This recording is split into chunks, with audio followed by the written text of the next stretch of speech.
ABC, it's Ron. Thanks for stopping by. Wow, this is my first video as far as recent finds albums goes in nearly 3 months. So I picked up a lot of cool things out in the wild. I'm going to be showing the cream of the crop today. I'm not going to show everything, but you will get to see the best of what I found. And you know, the thing is, I'm just really gearing up, trying to get geared up for these hot triple-digit temperatures that are coming. We had a really mild May, pretty much below normal, like 15 degrees on the average every day in the month of May. So we had triple-digit temperatures early on in the month, and then the temperature went way down. It was crazy, but it happens like that every few years. It seems like we have a really nice mild May. So anyway,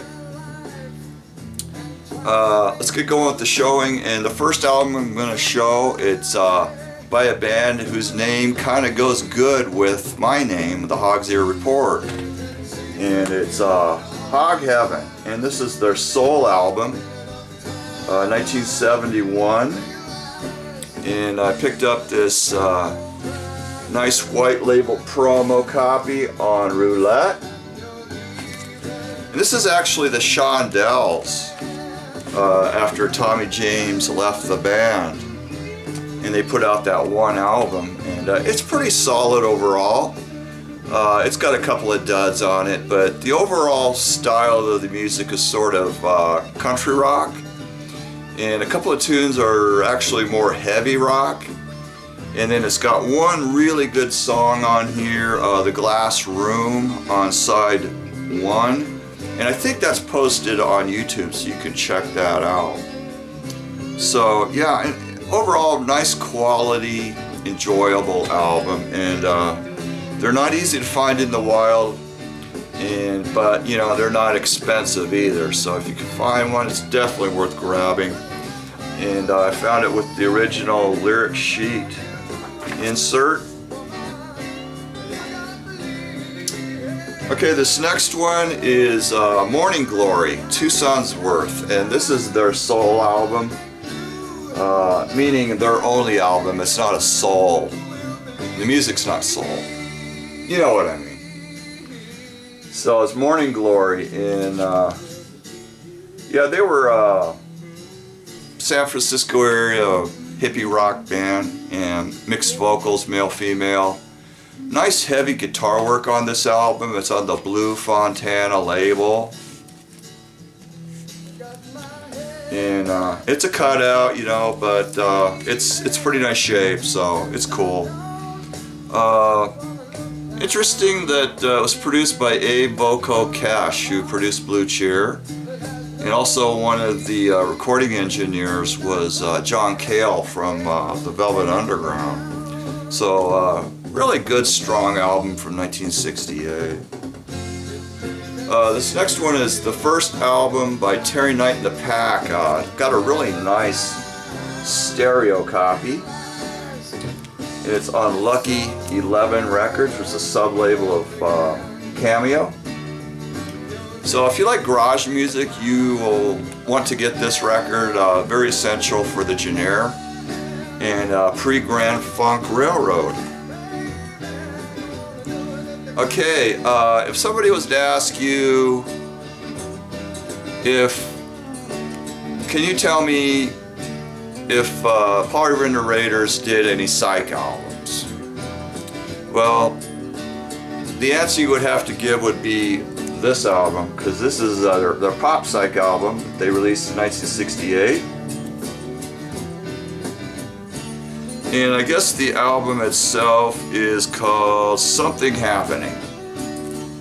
It's on the 2i, and it's got a coded price sticker here. It's stamped September of 1968 across the front of it, which was when the album was released. So this is a very early run, first pressing. And it's pretty good. It's disappointing when you compare it to the earlier Paul Revere and the Raiders albums, but for what it is, it's good. And it took me a long time to find that album in nice shape. I hardly ever see it anyway, but I don't think it sold all that well. Okay, here's a Boston pop rock band that Rob in Boston may know. It's Teddy and the Pandas. And they were pretty popular in their area, and they're still remembered to this day. And this is their only album, Basic Magnetism. And I got a white label promo copy on Tower Records. 1967, I think, is when this came out. And it's pretty enjoyable, pretty solid. It's more lightweight pop rock with some psychedelic influence thrown in, you know, some studio tricks and some electronic sound effects over the track Basic Magnetism, which I think is the best song on the whole album. Not essential, but pretty good listening for that lightweight pop stuff. This is the one that's on the album. This is the one that's on the turntable. I'm sorry. It's Illinois Speed Press. I've been looking for this one for quite some time, and I finally got a nice copy of it. I had not heard it, but I always thought it to be more, it's probably going to be like country rock. And it's got a little bit of a rural style, but it's more of a heavier rock sound, twin lead guitars. And I guess this band was a very strong influence on Ronnie Van Zant and Gary Rossington of Lynyrd Skynyrd. So yeah, this is a really cool album, came out in 1969, and they only had a couple of albums.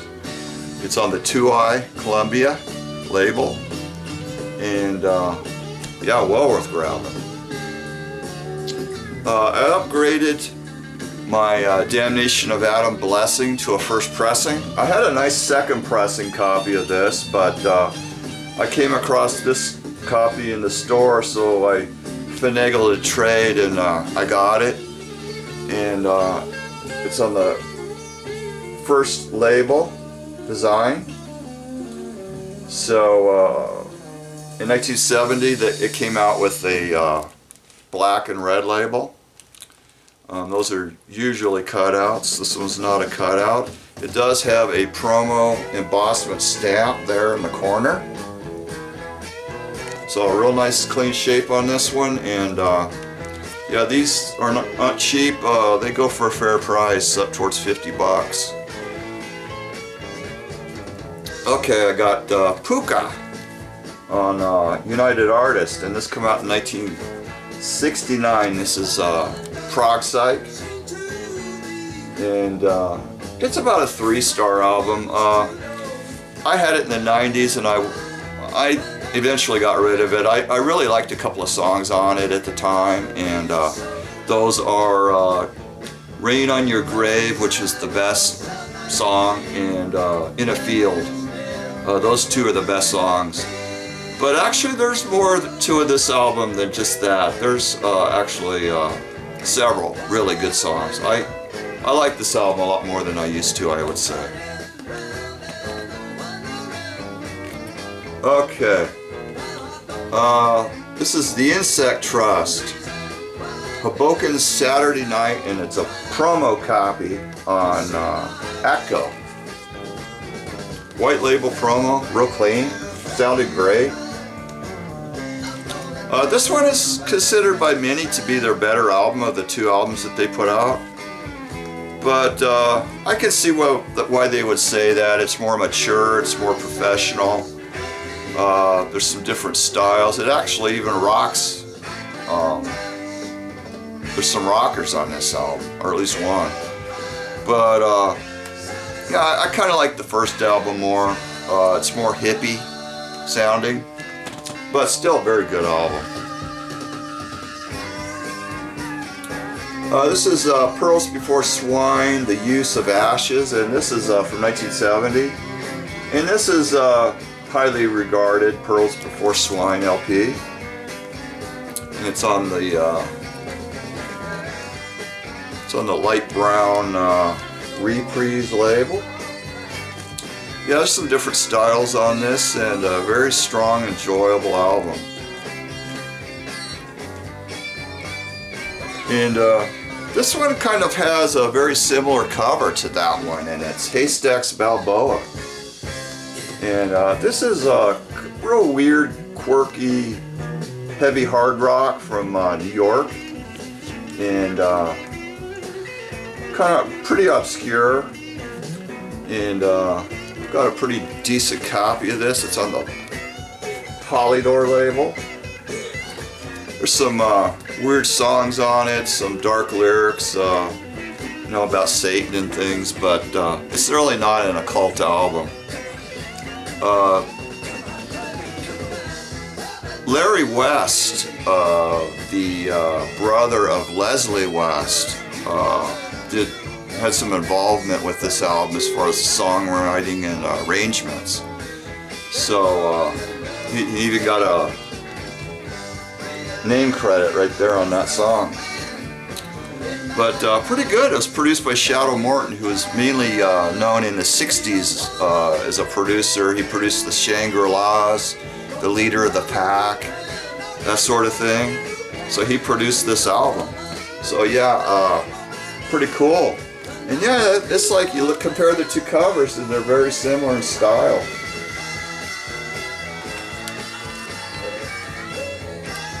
Okay, this is them on Happy Tiger, and this is after they left Tower label.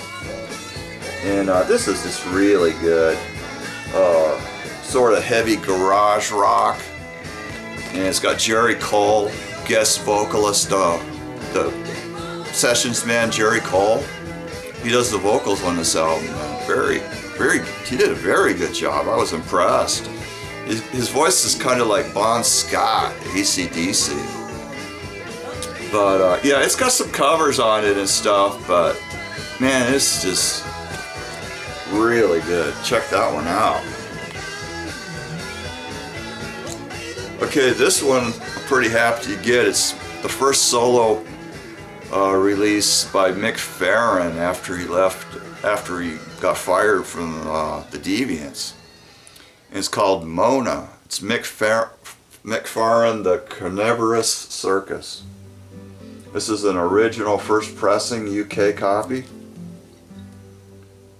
and pretty damn good. The only thing I didn't like about it has a little bit of spoken word on it, but the music is really good. It's just like a Deviants album. And it's on Transatlantic record label. VG Plus copy, but it still wasn't cheap. These go for some pretty good money. But I got a fair price on it, so pretty happy about it. I got Almond Duel 2, Dance of the Lemmings. This is an early UK original pressing on United Artists.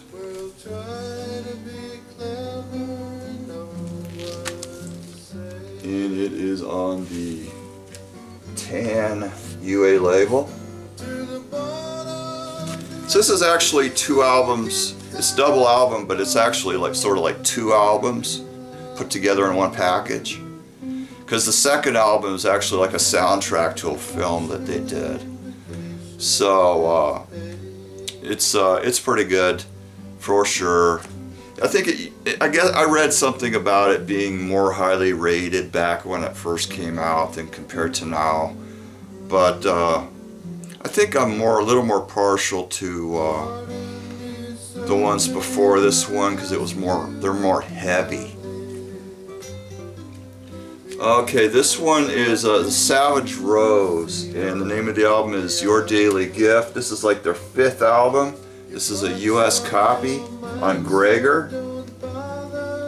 And when I first listened to this, I wasn't that impressed with it because I was comparing it to their second album, On a Plane.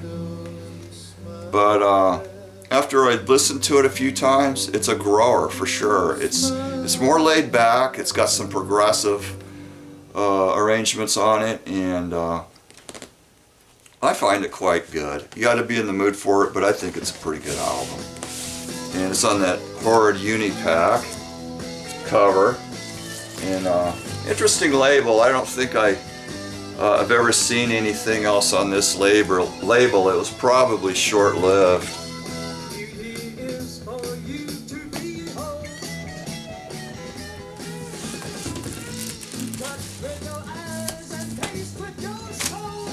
Okay.